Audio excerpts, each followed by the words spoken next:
دوستوں کو سلام. ایجنگ میں بی ریورسڈ. بڑھاپا ختم ہو سکتا ہے. ہمارا موضوع ہے، بات کرتے ہیں. پروفیسر ڈیوڈ سنکلر ہارورڈ یونیورسٹی کے میڈیکل اسکول میں جینیٹکس کے پروفیسر ہیں. پروفیسر ڈیوڈ نے ایک تحقیق پیش کی ہے جو امریکہ کے ایک بڑے سائنسی جریدے سیل میں شائع ہوئی ہے. پروفیسر صاحب کی تحقیق کے مطابق انہوں نے بتایا ہے کہ ایجنگ کو ریورس کیا جا سکتا ہے، بڑھاپے کو ختم کیا جا سکتا ہے. پروفیسر ڈیوڈ نے چوہوں پر تجربات کیے ہیں اور وہ تجربات ان کے کامیاب ہوئے ہیں. بوڑھے چوہوں کو جب انہوں نے تجربے کے لیے انجیکشن دیے تو ان کی جوانی واپس لوٹنا شروع ہو گئی، اور اس کے بعد یہ چوہے آہستہ آہستہ جوان ہونے لگے اور ان کی جوانی لوٹ آئی. اس کو پروفیسر ڈیوڈ کہتے ہیں کہ ریورسل آف ایجنگ پاسبل ہے، اور اس کو انہوں نے چوہوں پر تجربات کر کے ثابت کر دیا ہے. پروفیسر ڈیوڈ کہتے ہیں کہ ایجنگ ڈی این اے کا عمل ہے. بڑھاپا کیسے آتا ہے؟ پہلا سوال تو یہ تھا. اس کے بعد ہی اس کو کنٹرول کرنے کا سوال پیدا ہوتا ہے. تو پروفیسر ڈیوڈ نے بوڑھے چوہوں کو دیکھا، ان کا ڈی این اے دیکھا، تو ان کا مشاہدہ یہ سامنے آیا کہ بہت سارے ڈی این اے کے حصے بلاک ہو چکے تھے. اس کو وہ کہتے ہیں کہ D N A code in activate ہو گیا تھا، ڈارمنٹ ہو گیا تھا، اور یہ نان فنکشنل ہو گیا تھا.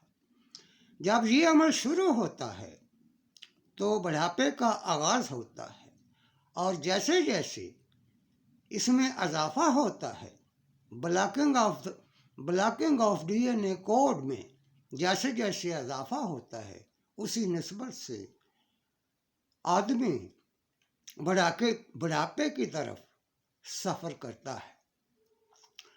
فرض کریں کہ 10% جینیٹک کوڈ بلاک ہو گیا، بڑھاپے کا آغاز ہو گیا.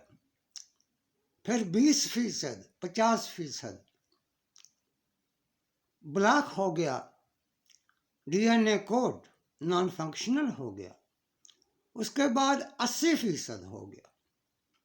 جب 80% D N A code block ہو جاتا ہے تو چوہا چھڑی لے کر چلنا شروع ہوتا ہے، اور جب ڈی این اے کا کوڈ مکمل طور پر ڈارمنٹ ہو جاتا ہے، ان ایکٹیو ہو جاتا ہے، تو چھڑی گر جاتی ہے، موت واقع ہو جاتی ہے. اس کو ایک سادہ مثال سے ہم عام مثال سے بھی سمجھ سکتے ہیں. ایک گھر میں آپ بلب سوئچ آف کرنا شروع کر دیں. جب آپ ایک بلب بجھائیں گے تو کچھ اندھیرا ہو جائے گا، پھر دوسرا بلب بجھا دیں. جیسے جیسے آپ بلب بجھاتے جائیں گے اندھیرا بڑھتا جائے گا، اور جب گھر کے تمام بلب آپ بجھا دیں گے تو گھر میں مکمل اندھیرا ہو جائے گا. اسی طرح سے جب انسان یا کسی بھی جاندار کا DNA ब्लॉक होना शुरू हो जाता है, इनएक्टिव होना शुरू हो जाता है, तो उसमें ये DNA ब्लॉकिंग जिस रफ्तार से बढ़ती है उसी रफ्तार से बुढ़ापे की तरफ सफ़र शुरू होता है। और बिलाखिर अगर तमाम DNA जिस वक्त ब्लॉक हो जाता है तो मौत वाक़ई हो जाती है। अब प्रोफेसर डेविड कहते हैं, मेरे सामने दूसरा सवाल ये था कि क्या DNA के इस इनएक्टिव कोड को रीएक्टिवेट करना मुमकिन है, ये सवाल था। अब उन्होंने एक ऐसा निज़ाम बनाया कि DNA कोड को जो ब्लॉक था, जो इनएक्टिव था, उसको उन्होंने रीएक्टिव करने में कामयाबी हासिल कर ली। इस सिस्टम को professor Sinclair, David Sinclair anti aging system का नाम देते हैं। और इस पर प्रोफेसर डेविड के एक्सपेरिमेंट कामयाब हो चुके हैं।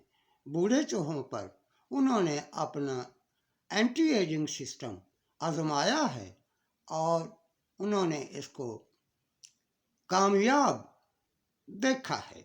इसके बाद वो कहते हैं कि यही सिस्टम इंसानों पर इस्तेमाल हो सकता है और इंसानों को बुढ़ापे से जवानी में वापस लाया जा सकता है। ये इसी तरह है कि जिस तरह किसी गाड़ी को हम रिवर्स गियर लगा सकते हैं और रिवर्स गियर लगाकर उसको वापस ले आते हैं, इसी तरह से ये DNA का जो इनएक्टिव पार्ट है, इसको जब रिवर्स गियर लगता है तो ये रिवर्सल बुढ़ापे को कंट्रोल करती है, वापस लाती है और इंसान जवानी की तरफ बढ़ने लगता है।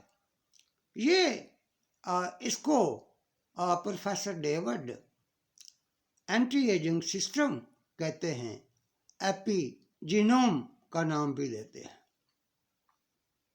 अब इससे दो चीज़ें हमारे सामने आती हैं कि अगर ये इंसानों पर कामयाब होता है तो इसका मतलब ये है कि इंसान हमेशा के लिए जवान रह सकता है और उसकी उम्र में इजाफा हो सकता है।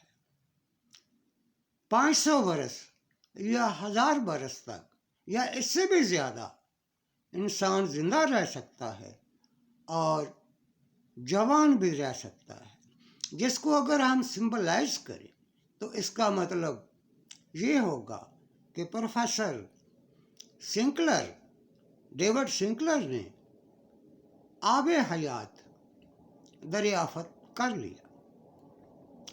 हम इश्तहार पढ़ा करते थे, दीवारों पर लिखे होते इश्तहार थे, हमेशा जवान रहिए, और आगे लिखा होता था बंगाली बाबा। ये प्रोफेसर डेविड हैं जिन्होंने ये साबित कर दिखाया है साइंस में, जेनेटिक्स की साइंस में ये मुमकिन है और चूहों पर कामयाब तजर्बात हो चुके हैं। हम पंजाब यूनिवर्सिटी में दाखिल हुए और मेरे साथ कोई 40 दूसरे स्टूडेंट थे। पंजाब यूनिवर्सिटी में बड़े अच्छे प्रोफेसर थे, डॉक्टर शहजाद मुफ्ती, डॉक्टर चीमा और डॉक्टर फजल माजिद खां साइंसदान थे, प्रोफेसर थे। स्टूडेंट जब हम रिसर्च स्टूडेंट्स बने तो हमें रिसर्च का मौका मिला। उसमें हम मेरिट पर पंजाब यूनिवर्सिटी कुछ स्टूडेंट्स को रिसर्च अलाट करती थी।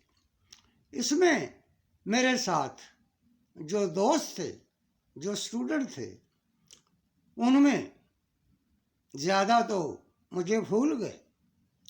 एक लड़की नसरीन थी, ये बड़ी मैच्योर लड़की थी, हमेशा क्लास में टॉप करती थी और इसकी लेबॉर्ट्री फर्स्ट फ्लोर पर थी। डॉक्टर चीमा के पास इसकी रिसर्च थी। दूसरे साथियों में जहूर अहमद राजा थे, शाहद मनीर थे, शहाब साहब थे, अख्तर साहब थे। मेरी रिसर्च जेनेटिक्स में थी और मेरे सुपरवाइज़र प्रोफेसर डॉक्टर फजले माजिद खां थे, बड़े कमाल के आदमी थे। इसलिए हमेशा से मेरी ये दिलचस्पी रही कि एवोल्यूशन या डीएनए टेक्नोलॉजी में कोई रिसर्च आती है तो उसको समझने में मुझे आसानी होती है। मैं ये बताना चाहता हूँ कि हमारे प्रोफेसर थे डॉक्टर शहजाद मुफ्ती, वो अमेरिका जाते थे छुट्टियों में। हाँ, वो अमेरिका में वो एक तहकीक की टीम के साथ वाबस्ता थे। साइंसदानों की ये टीम एंटी एजिंग पर एक्सपेरिमेंट्स कर रही थी। ये बातें हमें डॉक्टर शहजाद मुफ्ती हमें बताया करते थे क्लास में, और अपने रिसर्च के स्टूडेंट्स को भी बताया करते थे। और इस पर हमें बड़ा फ़ख्र होता था कि हमारे एक प्रोफेसर एंटी एजिंग पर काम कर रहे हैं अमेरिका में, एक साइंसदानों की टीम के वो मेंबर हैं। इस टीम का काम मेंढकों पर था। मेरी लेबॉर्ट्री के साथ ही एनिमल हाउस था, उसमें चूहे रखे होते थे, चूहे पाले जाते थे एक्सपेरिमेंट्स के लिए। और राजा साहब की लेबॉर्ट्री मेरे साथ ही थी, ग्राउंड फ्लोर के ऊपर। हर रोज़ हम एक बार रिसर्च स्टूडेंट्स एक साथ चाय पीते थे और अपने अपने साइंसी मौज़ूआत पर गुफ्तगू करते थे, और डॉक्टर शहजाद मुफ्ती के बारे में भी बात करते थे। डॉक्टर शहजाद मुफ्ती कहते थे कि बुढ़ापा एक बीमारी है जिसका कंट्रोल मुमकिन है, और एक दिन साइंसदान इस बीमारी का इलाज दरियाफ्त कर लेंगे। पाकिस्तान में साइंस पर तो कुछ ज़्यादा काम नहीं हुआ, बल्कि नहीं हुआ। साइंस मुआशी इल्म है और बुढ़ापा बीमारी है। करप्शन बड़ी बीमारी है। बुढ़ापे के बीमारी के साथ तो एक फर्द मरता है, और करप्शन की बीमारी से पूरी कौम मर जाती है।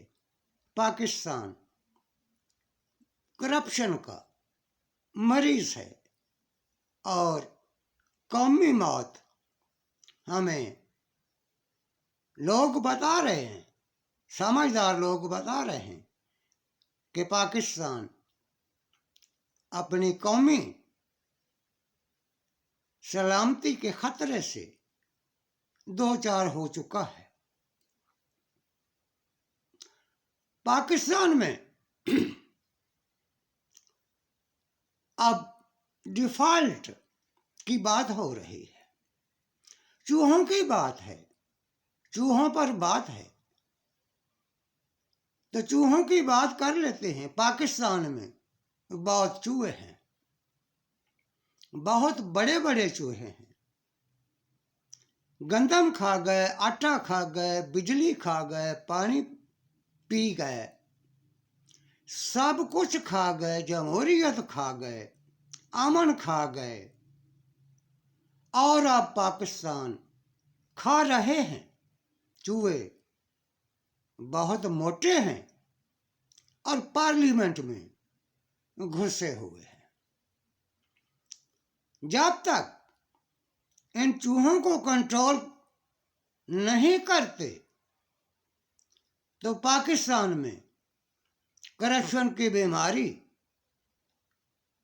اس قدر پھیل چکی ہے کہ قومی موت سامنے نظر آ رہی ہے۔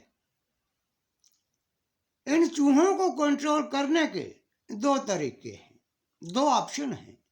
ایک تو ڈاکٹر ڈیوڈ سے رابطہ ہو سکتا ہے کہ وہ کرپشن کا جین ان ایکٹیویٹ کر دیں، ڈارمنٹ کر دیں، یا سرجری سے یہ کرپشن کا جین نکال دیں۔ تو دوسرا آپشن آسان ہے اور فوری کارگر ہو سکتا ہے، یہ ہے چوہے مار گولیاں۔ چوہے مار گولیاں چین میں بہت اچھی ملتی ہیں۔ چین والوں نے چوہے مار گولیاں استعمال کی ہیں اور انہوں نے کرپٹ چوہوں سے نجات حاصل کر لی ہے۔ اس لیے چین اب سپر پاور بن رہا ہے، جبکہ پاکستان کے بارے میں کہا جا رہا ہے کہ پاکستان قومی سلامتی کی جنگ بھی ہار رہا ہے۔ شکریہ۔